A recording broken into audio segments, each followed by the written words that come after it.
के मधुर नाम में एक बार फिर से आप सबका स्वागत है।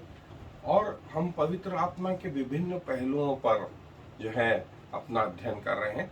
और आज हम ये देखेंगे कि पवित्र आत्मा जब हमारे अंदर आ गया, एक विश्वासी के अंदर आ गया, तो फिर उसका विकास हमारी जिम्मेवारी होती है। पवित्र आत्मा का विकास हमारी जिम्मेवारी होती है। वो आत्मा के कंपार्टमेंट में आ गया। आपका आत्मिक युद्ध शरीर आत्मा के विरुद्ध में और आत्मा शरीर के विरुद्ध में जो है ये युद्ध हर विश्वासी में जो है जारी हो गया। अब कई लोग पूरी जिंदगी भर इस युद्ध में लगे रहते हैं और कभी भी आत्मा के द्वारा अपने शरीर को, संसार को कंट्रोल नहीं कर पाते और इसी अवस्था में उनकी मृत्यु हो जाती है। कुछ लोग जो है आत्मा के द्वारा शरीर पर और संसार पे कंट्रोल कर लेते हैं और फिर उनका कटोरा उमड़ने लगता है।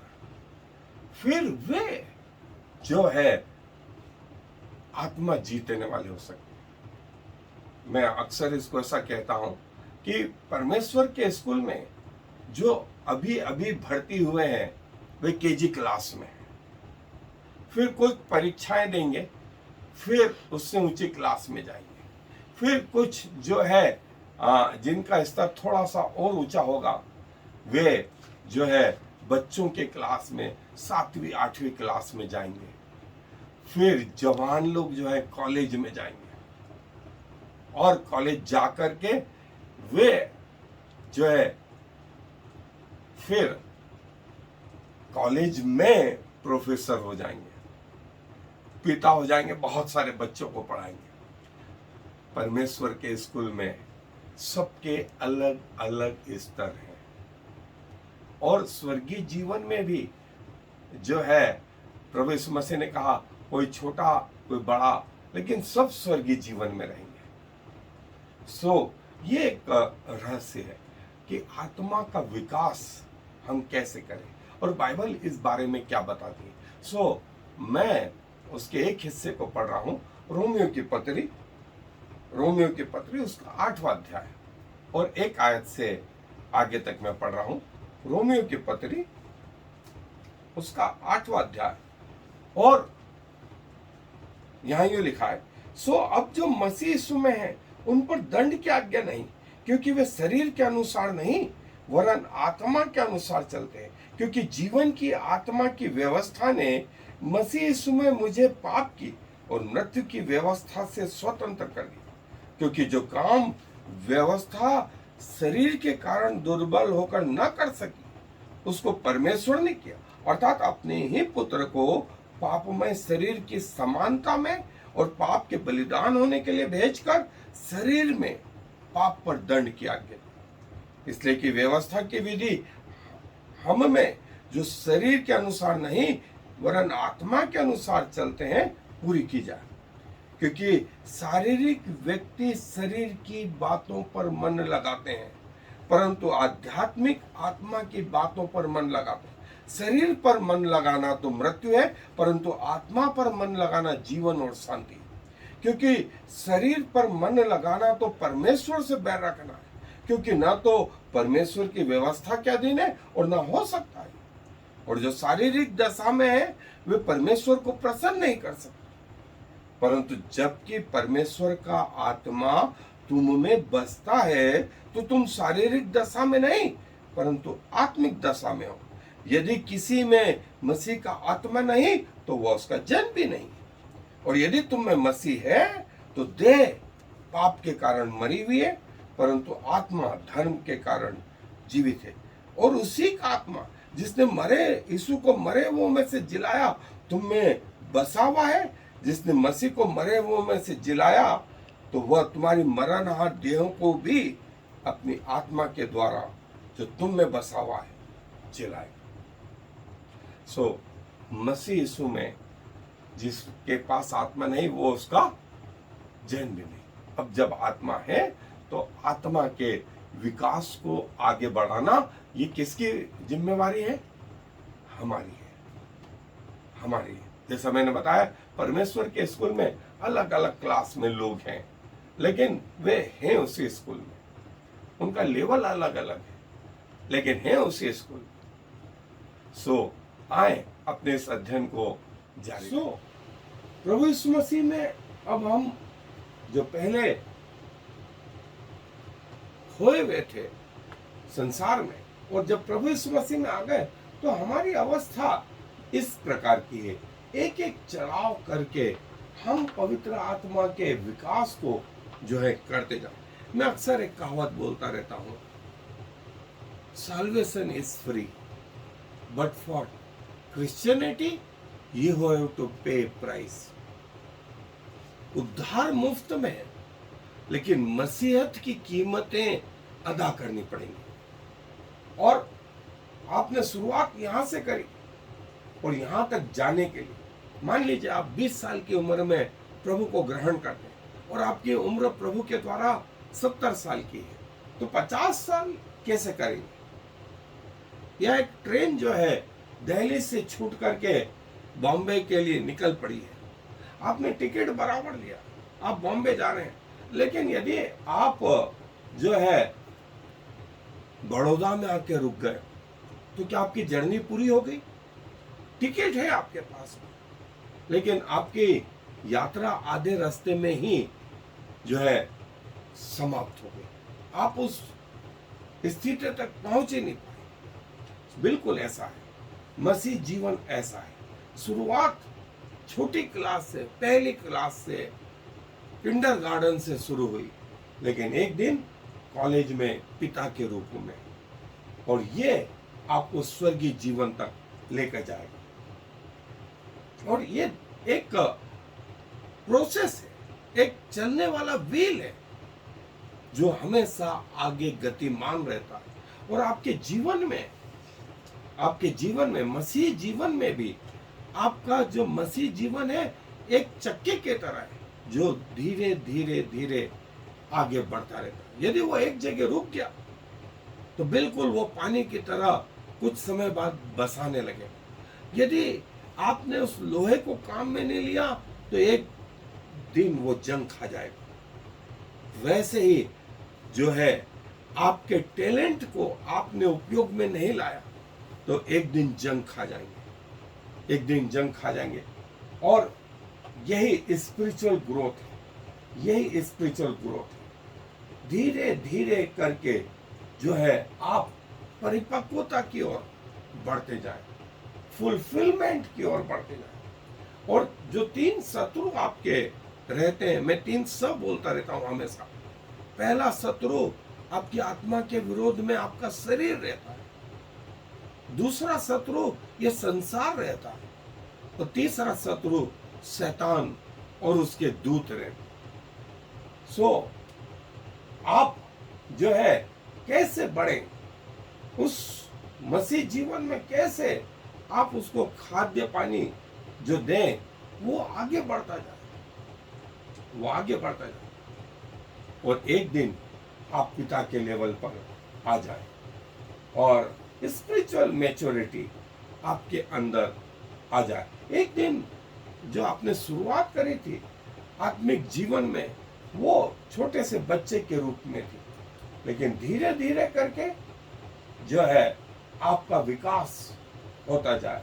और पहला यूहन्ना के 2 अध्याय में यूहन्ना भी इस विकास को बताता है, इस विकास को बताता है। फेथ डेवलपमेंट, फिर फेथ मैच्योरिटी, और आगे जो है विनिंग सोल्स, कि हम आत्मा जीतने वाले कैसे हो सकते। सो अपने शरीर पर, फिर संसार पर और शैतान पर जय प्राप्त जब कर लें, तब जो है आपका प्याला उमड़ने लगता है, आपका प्याला उमड़ने लगता है, और तब आप जाकर के दूसरों को भी जो है दे सकते हैं। जैसा मैंने बताया, आप इन्फेंट, आप बढ़ रहे हैं, फिर चाइल्ड स्टेज में, फिर यंग एडल्ट में, और फिर पेरेंट के रूप में। ये स्पिरिचुअल ग्रोथ जो है हर किसी विश्वासी के जीवन में, ये ग्रोथ का फार्मूला GROWTH, कि कैसे हम प्रार्थना में बढ़ते रहे, फिर परमेश्वर के वचन में, फिर परमेश्वर की आज्ञाओं के पालन में, फिर गवाही देने में, और फिर जो है परमेश्वर पर जो है हर छोटी बड़ी चीज पर भरोसा करने में, और पवित्र आत्मा आपके जीवन की दैनिक बातों को कंट्रोल करे। ये ग्रोथ है। और जो है जैसा जो है पहला दूसरा कुरिन्थियों उसका 3रा अध्याय और उसके 18 आयत में आया है।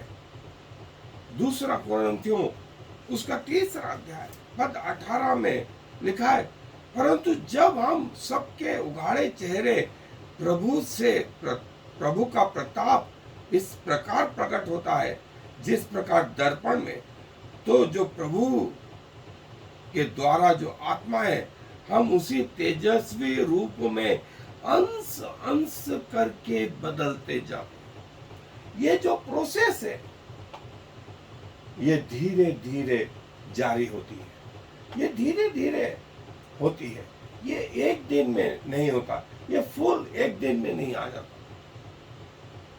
वो एक छोटा सा बीज था, फिर उसमें अंकुर फूल, फिर उसमें डंठल निकले, फिर जो है एक कली, और फिर अल्टीमेटली ये फूल।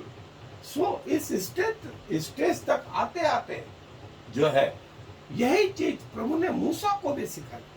पहले 40 साल वो राजमहल में रहा, दूसरे 40 साल जिंदगी के वो जंगल में रहा, और तीसरे 40 साल उसने जो है इजराइल का नेतृत्व किया।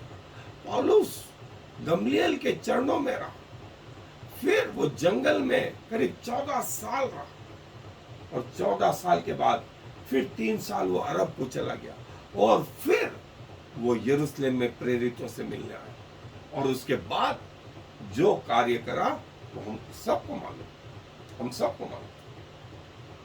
मसीह यीशु भी 30 साल की उम्र तक अपने माता पिता के अधीन रहे, और फिर मात्र 3.5 साल की सेवा के लिए 30 साल की तैयारी प्रभु की जो थी, ट्रांसफॉर्मेशन जो आरंभ हुआ छोटे से स्तर से, वो वहां तक पहुंच गया, वहां तक पहुंच गया।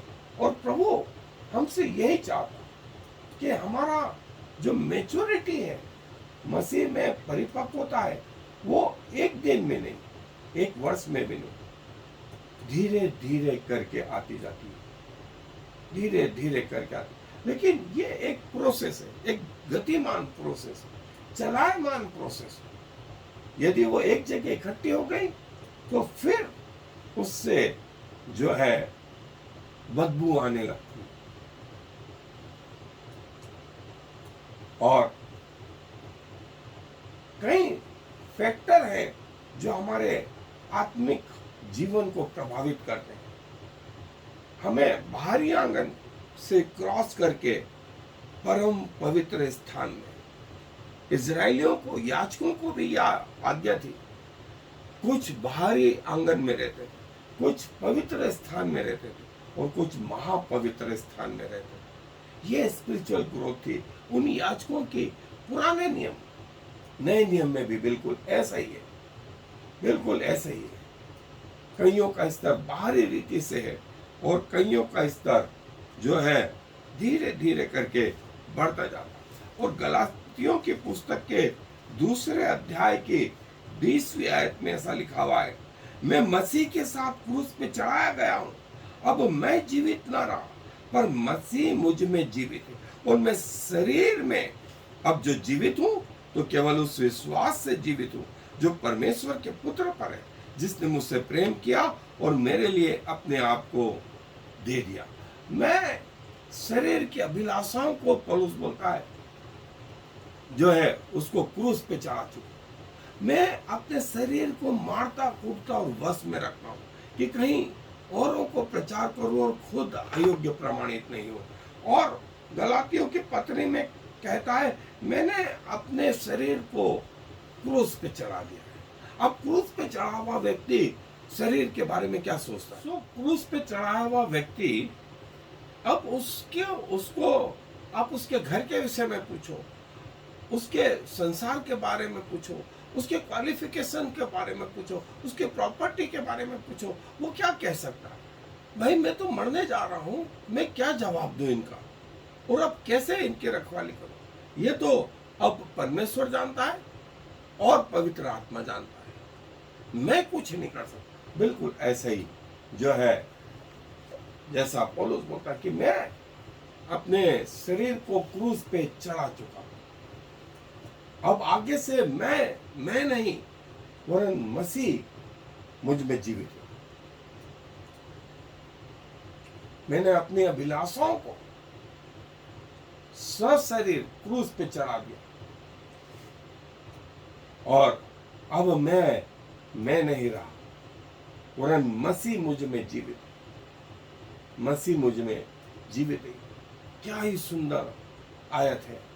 और पौलुस की और पवित्र आत्मा की सुंदर शिक्षा कि मसीहत में हम कैसे आगे बढ़े। सो शरीर पर काबू पाना, और फिर आगे वो बोलता है संसार पे काबू पाना, फिर शैतान पे काबू पाना। मसीह, मैंने अपने शरीर को क्रूस पे चढ़ा दिया, मैंने अपने शरीर को क्रूस पे चढ़ा दिया है मसीह के साथ। अब मैं नहीं रहा, और मसीह मुझ में जीवित है। और प्रभु के साथ मैं भी क्रूस पे चढ़ा दिया गया, मैं भी क्रूस पे चढ़ा दिया गया, और मसीह मुझ में जीवित है। और पहला कुरिन्थियों 9 अध्याय पद 27 में ऐसा लिखा हुआ है। पहला कुरिन्थियों 9 अध्याय और पद 27 में लिखता है, परंतु मैं अपनी देह को मारता कूटता और वश में लाता हूं, ऐसा न हो कि औरों को प्रचार करके मैं आप ही किसी रीति से निकम्मा ठहरूं। सो अपने देह को वश में करना, अपने देह को वश में करना। पौलुस बोलता है मैंने अपने देह को क्रूस पे चढ़ा दिया, और अपने देह को भी क्या करता हूं? वश में करता हूं। मेरी आंख क्या देखती है, मेरे कान क्या देखते हैं, मेरे मुंह क्या बोलते हैं, मेरी नाक कहाँ जाती है, मेरे हाथ कहाँ जाते हैं, मेरे पांव कहाँ जाते हैं, और क्या मेरे शरीर के द्वारा प्रभु के नाम की महिमा होती है। सेल्फ कंट्रोल, खाने पे कंट्रोल, दूसरी चीजों पे कंट्रोल जो है। प्रभु का दास बोलता है कि मैं अपने आप को मारता कूटता और वश में रखता हूं। इच्छाएं तो मुझ में भी हैं। पौलुस बोलता है इच्छाएं तो मुझ में भी हैं कि मैं भी ऐसा करूं, मैं भी वैसा करूं, मैं भी वैसा करूं, लेकिन मैं इन सब को मसीह के लिए और आने वाले जीवन के लिए तुच्छ समझता हूं। और जो है, जैसे एक धावक दौड़ने वाला अपने आप को काबू में रखता है, बहुत सारी चीजों पे कंट्रोल रखता है और बहुत प्रैक्टिस करता है, तब जाकर के एक मेडल मिलता है। वैसे ही जो है हमारा जो है देह, वो स्वर्गीय जी, अपने देह को मारता कूटता और वश में करता हूं। कहीं ऐसा ना हो कि औरों को प्रचार करो और खुद अयोग्य प्रमाणित हो। बहुत सारी चीजों पर कंट्रोल, बहुत सारी चीजों पर कंट्रोल। ये तो सिर्फ 4 बताइए, लेकिन अन्य चीजों पर भी, अन्य चीजों पर भी सेल्फ कंट्रोल की जो है बहुत आवश्यकता। और यहाँ हम पाते हैं कि बहुत सारे लोग गिर गए, बहुत सारे सेवक इस क्षेत्र में जो है गिर गए। और गलातियों की पत्री 4 अध्याय पद 19 में ये लिखा है, हे मेरे बालकों, जब तक तुम मसीह का रूप न बन जाए तब तक मैं तुम्हारे लिए फिर जच्चा की सी पीड़ाएं सहता हूं। तुम में मसीह का रूप न बन जाए, हे बालकों, वहां से शुरू करता है कि तुम मसीह जैसे हो जाओ, परफेक्ट हो जाओ। पौलुस बोलता है, इसके लिए मैं इतना कष्ट उठाता हूं कि तुम सब कैसे हो जाओ, प्रभु यीशु मसीह जैसे हो जाओ। तुम सब प्रभु यीशु मसीह जैसे हो। हे बालकों, हे मेरे बच्चों, तुम मैच्योरिटी में जो है मसीह के जैसे हो जाओ।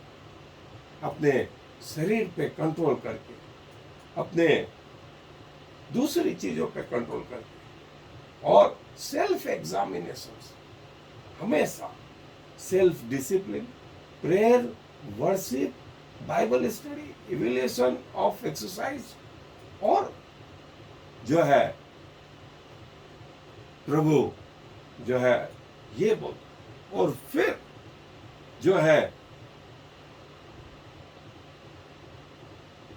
वो बोलता है कि आगे को जो है तुम प्रभु जैसे जब रहोगे तब जो है मेरी जो है सफलता तुम्हारे लिए पूरी होगी।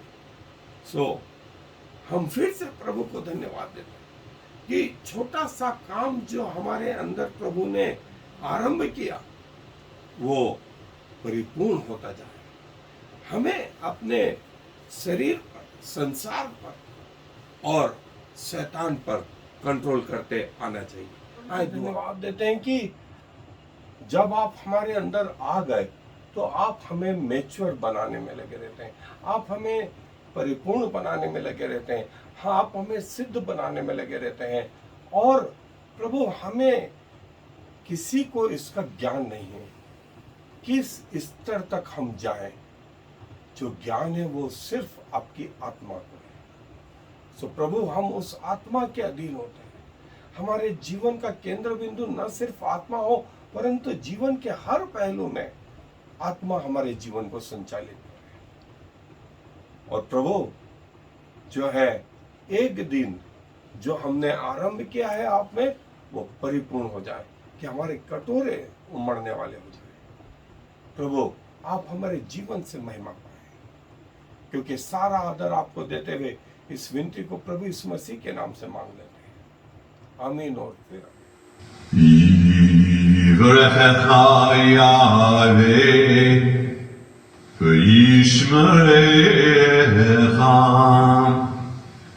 Ya'er Yahweh v'yichunecha Yisa Yahweh panav lecha v'yasem lecha Shalom. May the Lord bless you and protect you. May the Lord smile on you and be gracious to you. May the Lord show you his favor and give you his peace.